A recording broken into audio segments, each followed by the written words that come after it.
Computer develop होने लगता है तो उसमें हम जनरेशन के हिसाब से उसको बांटेंगे। कथी के हिसाब से बांटेंगे? जनरेशन। तो देखिए जनरेशन में 3 चीज आपको बता देते हैं। टॉपिक लिख देते हैं जनरेशन ऑफ कंप्यूटर। क्या लिखते हैं? Generation of computer. हिस्ट्री में ही ये भी है, जनरेशन ऑफ कंप्यूटर।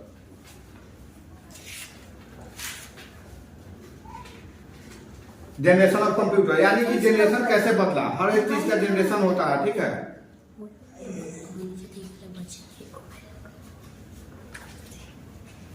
अब यहाँ हम एक तरफ 3 को कॉलम बना लेते हैं। सबसे पहले लिखते हैं यहाँ जनरेशन। क्या लिख देते हैं? जनरेशन। और इधर लिख देते हैं सेशन या पीरियड। पीरियड लिख देते हैं।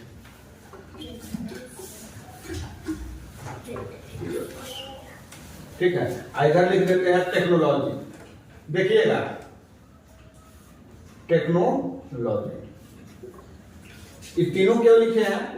क्योंकि अभी जो होगा हर जनरेशन में कुछ ना कुछ चेंजिंग आते जाएगा। जैसे मार्क 1 में बताते कि मेजर चेंजिंग आ गया, तो मार्क 1 वहां से क्या बन गया? डिजिटल इलेक्ट्रॉनिक प्रोग्रामेबल कंप्यूटर बन गया। कैसा कंप्यूटर? इलेक्ट्रॉनिक कंप्यूटर पहले बन गया था, जो आपका टैबलेटिंग मशीन था, पहला इलेक्ट्रॉनिक कंप्यूटर कहलाया। उसके बाद आया मार्क 1 जो डिजिटल कहलाया। ठीक है। डिजिटल हालांकि वही बना दिया था ना, चार्ल्स डिफरेंस इंजन। ठीक है। और ये जो बना मार्क 1, इसमें इलेक्ट्रॉनिक भी था, डिजिटल भी था और प्रोग्रामेबल था। प्रोग्रामेबल का मतलब उसमें प्रोग्राम बना सकते हैं, प्रोग्राम रख सकते हैं और प्रोग्राम को यूज कर सकते हैं। ठीक है। तो इसमें सारा चीज आ गया। यहां से समझिए कि हमारा नया कंप्यूटर का उद्धार हो गया। अब हर सेशन बाय सेशन उसमें कुछ चेंजिंग होते गया। क्या होते गया? चेंजिंग होते गया। और जब चेंजिंग हुआ उसको हम जनरेशन बना देते। वैसे ही कंप्यूटर का जनरेशन हम लोग कौन यूज कर रहे हैं? इसका भी 5वां ही है। इसका भी कहते हैं फर्स्ट। कौन generation? First generation. First generation कब से कब तक चला था? कौन है? 1940।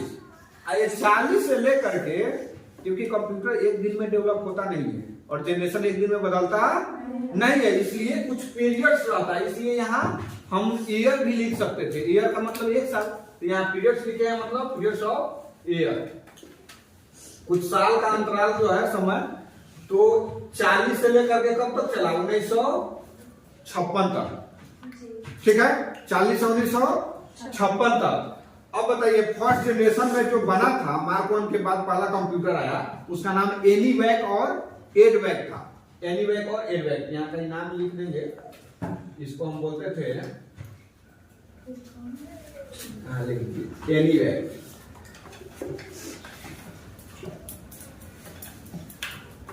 ENIAC। ठीक है। एनीवैक और एडवैक।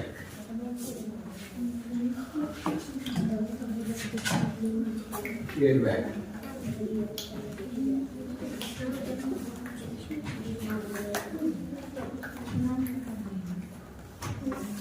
ठीक है।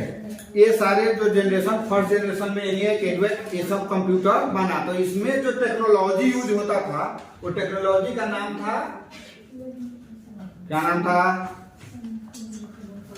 टेक्नोलॉजी का क्या नाम था? Vacuum tube.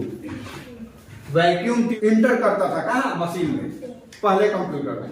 उसके बाद आता है, यार नंबर भी दे दीजिए, सेकेंड। उसके बाद कौन जनरेशन आया? Second generation.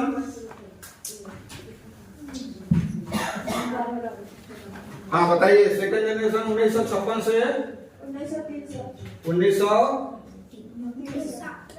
तो सेकेंड जनरेशन में कौन सा टेक्नोलॉजी यूज करने लगे हम लोग? ट्रांजिस्टर। यानी वैक्यूम ट्यूब से क्या था? डेवलप था, अच्छा था। उसके बाद आता है थर्ड। कौन जनरेशन? Third generation.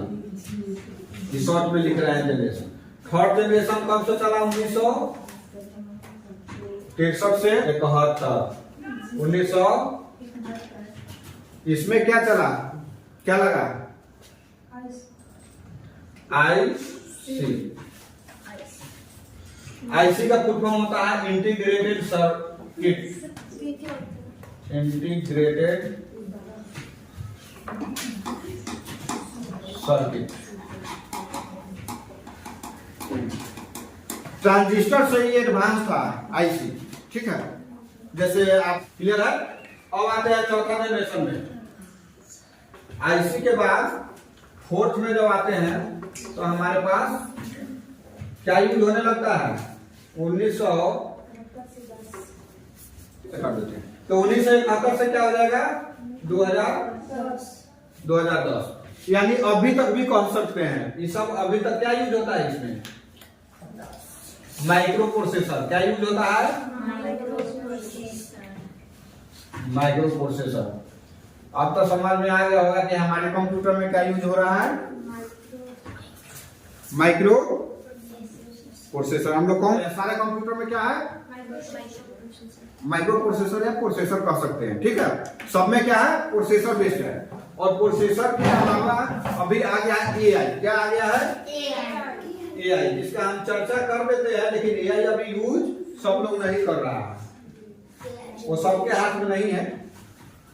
जो 2010 के बाद इसको डेवलप कर गया अभी तक इसको हम कह सकते हैं, ठीक है। टिल डेट आज तक क्या यूज हो रहा है एआई। इसका फुल फॉर्म